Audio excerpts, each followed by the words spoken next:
چین نے semi conductor کا order منسوخ کرتے ہوئے امریکہ کو قریباً $1 ٹریلین کے خسارے سے دوچار کر دیا ہے۔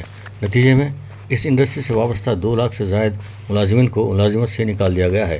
اب چین اس کے جو ریزرو $3 ٹریلین امریکی بینکوں میں جمع ہیں انہیں بھی نکال لینا چاہتا ہے۔ اس طرح سے امریکہ ایک بڑی معاشی تباہی سے دوچار ہو سکتا ہے۔ امریکہ نے ابتدائی طور پر چین پر کچھ پابندیاں عائد کر دی تھیں اور دنیا بھر میں اس کے وقار کو کمزور کرنے کی لگاتار کوششوں میں مصروف رہا ہے۔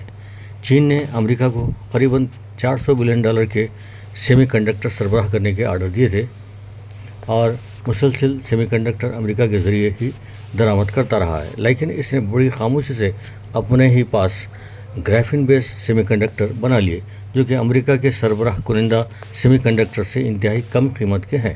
لہٰذا اس نے $400 بلین کی ڈیل امریکہ سے منسوخ کر دی اور اب آئندہ بھی اسے سیمی کنڈکٹر درآمد کرنے کی کوئی ضرورت نہیں ہوگی۔ اس طرح سے امریکہ کو $1 ٹریلین کا بہت بڑا خسارہ ہوا ہے، جس کے نتیجے میں کئی لاکھ لوگ بے روزگار ہو چکے ہیں۔ یہی نہیں بلکہ چین نے $3 ٹریلین سے زائد رقم وہاں کے بینکوں میں محفوظ کر رکھی ہے، وہ بھی نکال لینے کا عندیہ دے دیا ہے۔ اس طرح سے امریکہ کے بینکنگ سسٹم کا تختہ دھڑام سے گر جائے گا۔ ادھر چین نے ہندوستان کو بھی $160 بلین کا خسارے سے دوچار کر دیا ہے۔ چین ہندوستان سے خام لوہا درآمد کیا کرتا تھا اور وہ مسلسل یہ مال حاصل کر رہا تھا، جس پر شاید یہاں کے معاشی ماہرین نے اسے اس کی مجبوری خیال کرتے ہوئے اس پر 50% ایکسپورٹ ٹیکس میں اضافہ کر دیا، جس پر اس نے فوری طور پر اپنی فولاد کی درآمد میں 95% کی حد تک کمی کر دی اور یہ فولاد اب وہ آسٹریلیا اور برازیل سے حاصل کر رہا ہے۔ ہندوستان میں خام مال کی نکاسی کا ایک تسلسل جاری تھا اور کئی $100 بلین کا خام لوہا نکال کر ذخیرہ کر لیا گیا تھا، لیکن اب وہ اچانک اس خام لوہے کے خریدار چین کی جانب سے آرڈر کینسل کیے جانے کے سبب $160 بلین کا نقصان ہوا ہے۔ پتہ نہیں اس سے کتنے ہزار لوگ بے روزگار ہو جائیں گے، بلکہ جو سرمایہ دار اس کاروبار میں اپنا بھاری سرمایہ مشغول کیے ہوئے ہیں وہ بھی ایک لخت خسارے سے دوچار ہو جائیں گے۔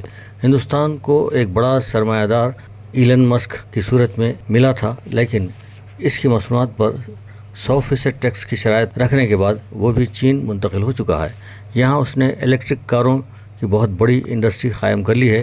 چین نے ہندوستان کو 1000 الیکٹرک بسیں سربراہ کرنے سے بھی انکار کر دیا ہے اور فوجی استعمال کے لیے ڈرون بھی سربراہ کرنے سے انکار کر دیا ہے، جبکہ ہندوستان نے چین سے ان 2 اشیاء کی سربراہی کا مطالبہ کیا تھا۔ دونوں ہی باتوں کو مسترد کر چکا ہے۔ ایسا معلوم ہوتا ہے کہ چین اپنے مخالفین کو ایک کے بعد دیگر خسارے سے دوچار کرنے کی راہ پر گامزن ہے۔ اطلاعات ہیں کہ اب وہ یورپ کے بینکوں میں موجود سرمایہ کو بھی وہاں سے نکال لے گا۔ وہیں پر اس نے ایران سے تعلقات میں اضافہ کر لیا ہے۔ ایران میں اس نے ایک جزیرے کو خرید لیا ہے جس میں وہ اپنا فوجی اڈہ قائم کر لے گا۔ اس طرح سے یہ امریکہ کے لیے ایک نیا چیلنج بن جائے گا۔ ایران میں چین $400 بلین کی سرمایہ کاری کر رہا ہے اور افغانستان میں بھی وہ 400 مربع کلومیٹر رقبے میں انڈسٹریز قائم کرے گا۔ افغانستان کی صرف 4 کروڑ آبادی کے روزگار کے لیے یہ انڈسٹریز بہت کافی ہو جائیں گی۔ اس کے علاوہ چین وہاں سے سونا، پیٹرول اور کوئلہ وغیرہ بھی نکال کر افغانستان کی آمدنی میں اضافہ کرے گا۔ حکومت ہند بھی افغانستان سے تعلقات رکھے تھے، کیوں اس نے وہاں پر یہ کوششیں نہیں کی؟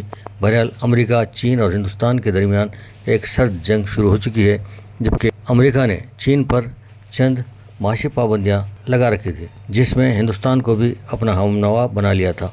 یورپ تو پہلے ہی سے امریکہ کا ہم نوا تھا، شاید اب اگلا نمبر یورپ ہی کا ہوگا۔